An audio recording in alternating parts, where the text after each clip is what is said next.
লোকসভা নির্বাচনের দিন ঘোষণার আগে কাকদ্বীপে কেন্দ্রীয় বাহিনীর রুটমার্চ করা নিয়ে মন্তব্য প্রকাশ করলেন কাকদ্বীপের পঞ্চায়েত সমিতির সভাপতি মদন মোহন হালদার।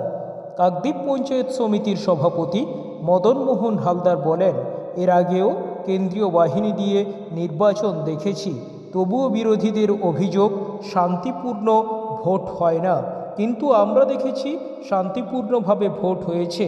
কিন্তু এবারে যে ভোটের আগে কেন্দ্রীয় বাহিনী পাঠাচ্ছে, এতে সাধারণ মানুষকে ভয় দেখানো হচ্ছে, শান্ত পরিবেশকে অশান্ত করা হচ্ছে, এতে কোনো লাভ হবে না।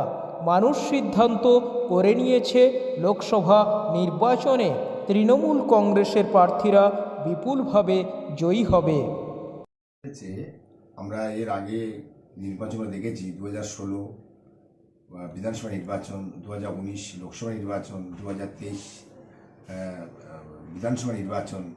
তা যত নির্বাচন হয়েছে সেন্ট্রাল ফোর্স দিয়ে নির্বাচন হয়েছে, যেটা বিরোধীদের যে বক্তব্য, বিজেপির যে বক্তব্য যে এখানে ভোট শান্তিপূর্ণভাবে হয় না, কিন্তু এর আগে এই সমস্ত নির্বাচন আমরা দেখেছি শান্তিপূর্ণভাবে ভোট হয়েছে।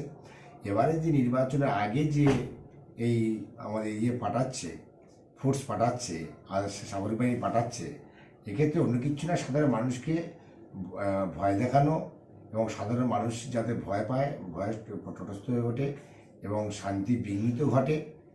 এলাকা ভালো শান্তপ্রিয় এলাকা, মানে পশ্চিমবাংলা মামাটির মানুষ, আপনারা জানেন একটা শান্তিপ্রিয় পরিবেশ রয়েছে, সেটাকে অশান্ত করার জন্য এইগুলো করছে, মানুষকে ভয় দিচ্ছে, নানানভাবে এগুলোর চেষ্টা করছে। এটা অন্য কিচ্ছু নয়। এতে কি কোনো লাভ হবে মনে হচ্ছে? কিছুই লাভ হবে না, কোনো লাভ হবে না, কারণ মানুষ সিদ্ধান্ত নিয়ে নিয়েছে। সিদ্ধান্ত মানুষের কাছে আছে। যে উন্নয়ন লক্ষ্মীর ভাণ্ডার থেকে শুরু করে যে সামাজিক যে প্রকল্পগুলো মমতা ব্যানার্জি করেছেন, এবং যে আজকে আমরা দেখতে পাচ্ছি পথশ্রী থেকে শুরু করে নানানভাবে যে উন্নয়নমূলক সারা গ্রাম বাংলা জুড়ে, সারা পশ্চিমবাংলা জুড়ে যে চলছে, তাদের করে এই মিথ্যা কথা বলে, মিথ্যা প্রতিশ্রুতি দিয়ে, মিথ্যা ভাতা দিয়ে কোনো কাজ হবে না।